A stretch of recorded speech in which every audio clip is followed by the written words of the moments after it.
Bonjour et bienvenue. Aujourd'hui, on plonge au cœur d'un nexus de la fabrication de nouvelles générations, la révolution des matériaux composites dans l'aérospatiale. C'est vraiment ici que la science des matériaux, l'automatisation de pointe et l'ingénierie s'entrecroisent pour redéfinir complètement les limites du possible. Alors, pour entrer dans le vif du sujet, je vous propose une petite question. Imaginez un matériau qui se tisse un peu comme un vêtement, mais qui, une fois finalisé, est plus résistant que de l'acier. Ça semble fou, non? De quoi peut-il bien s'agir? Eh bien, la réponse, ce sont les composites avancés. Ce qu'on voit là, c'est une machine qui tresse des fibres de carbone avec une précision absolument incroyable. Ces dernières décennies, l'industrie aérospatiale a massivement basculé des métaux traditionnels vers ces nouveaux matériaux. Et on ne parle pas juste de petites pièces, mais bien de structures primaires comme les fuselages ou les ailes. Bon, tout ça nous amène logiquement à une question fondamentale. Concrètement, c'est quoi un composite? Que sont ces matériaux qui sont en train de tout changer dans le monde de l'aviation? En fait, le secret, c'est la synergie. L'analogie la plus simple, c'est le béton armé. Le béton seul est bon en compression, mais pas en tension. Les barres d'acier, c'est l'inverse. Mettez les deux ensemble et vous obtenez une structure incroyablement plus robuste. Le principe des composites, c'est exactement ça, mais poussé à un niveau de performance bien supérieur. En général, un composite a deux ingrédients de base, des fibres de renfort qui apportent la résistance et une matrice qui lie le tout et donne sa forme à la pièce. Ce qui est fascinant, c'est qu'en combinant différentes fibres et différentes matrices, polymères, métalliques ou même céramiques, on peut créer des matériaux sur mesure, optimisés pour des applications très spécifiques. Et ce n'est pas tout. La façon dont les fibres sont tissées entre elles change radicalement les propriétés du matériau. Un tissage simple, comme un damier, va donner un tissu très stable, parfait pour des panneaux plats. À l'inverse, un tissage sergé, avec son motif en diagonale, sera beaucoup plus souple, capable d'épouser des formes complexes. La conception du tissage est donc tout aussi importante que le choix des matériaux.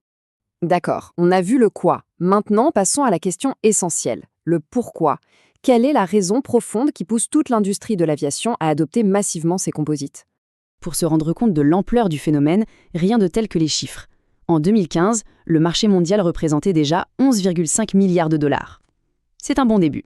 Mais ce qui est encore plus parlant, c'est le rythme. On parle d'une croissance annuelle projetée de plus de 9%, pour atteindre une estimation de près de 25 milliards de dollars en 2025.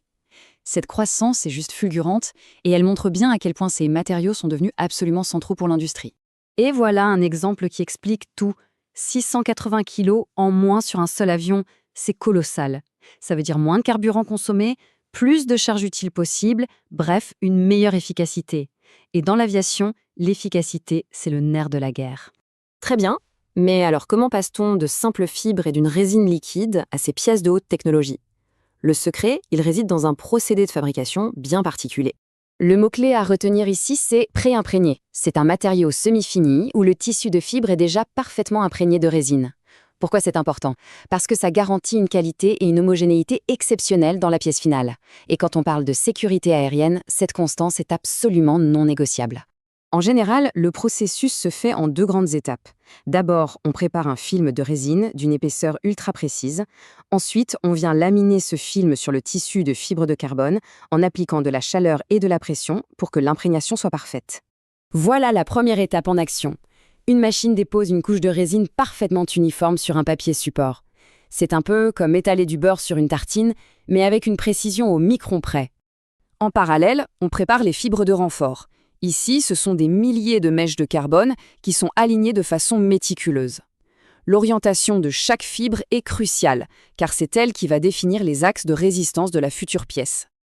Et là, c'est le moment magique. Le film de résine et le tapis de fibres sont pressés l'un contre l'autre. La chaleur rend la résine fluide et la pression la force à s'infiltrer partout, entre chaque microfibre de carbone. Et voilà le résultat. De grands rouleaux de pré-imprégnis. Ce matériau est ensuite conservé dans d'énormes congélateurs pour empêcher la résine de durcir en attendant d'être découpée, drapée dans un moule et cuit pour devenir une pièce d'avion. Alors maintenant qu'on a vu comment c'est fabriqué, allons voir où ça se retrouve concrètement. Où est-ce qu'on trouve ces matériaux sur un avion de ligne moderne? La réponse courte, un peu partout. Et les composites ne sont plus du tout réservés à des pièces secondaires. On les retrouve dans les structures les plus critiques. Et ce qui est intéressant, c'est que chaque zone utilise un composite spécifique. Des résines époxy pour la rigidité des ailes, des résines BMI qui résistent mieux à la chaleur pour les poutres de plancher, etc. Bien sûr, le grand défi aujourd'hui, comme le dit cet expert, ce n'est plus seulement de savoir fabriquer ces pièces, mais de savoir les fabriquer en grande série et à un coût qui soit économiquement viable. L'innovation dans les processus de fabrication est donc tout aussi cruciale que l'innovation sur les matériaux eux-mêmes. Et ça nous ramène pile à notre point de départ, le nexus de la fabrication. Alors, si on se tourne vers l'avenir, où se situe le prochain grand carrefour d'innovation pour les composites aérospatiaux? Les grandes priorités de l'industrie sont assez claires. Il s'agit de concevoir des pièces encore plus intelligentes, qui intègrent plusieurs fonctions, d'accélérer la production grâce à l'automatisation et au numérique, de développer des matériaux moins chers les plus rapides à mettre en œuvre, et enfin d'intégrer des technologies comme l'impression 3D pour créer des formes qu'on ne pouvait même pas imaginer avant. Au final, ça nous laisse avec une question à fait vertigineuse. À mesure que tous ces domaines, la science des matériaux, l'automatisation, l'analyse de données, convergent et fusionnent, les possibilités deviennent quasi illimitées. La vraie question, ce n'est peut-être plus de savoir si on va construire plus léger et plus solide, mais plutôt quelle nouvelle structure, quelle nouvelle capacité allons-nous enfin pouvoir commencer à imaginer.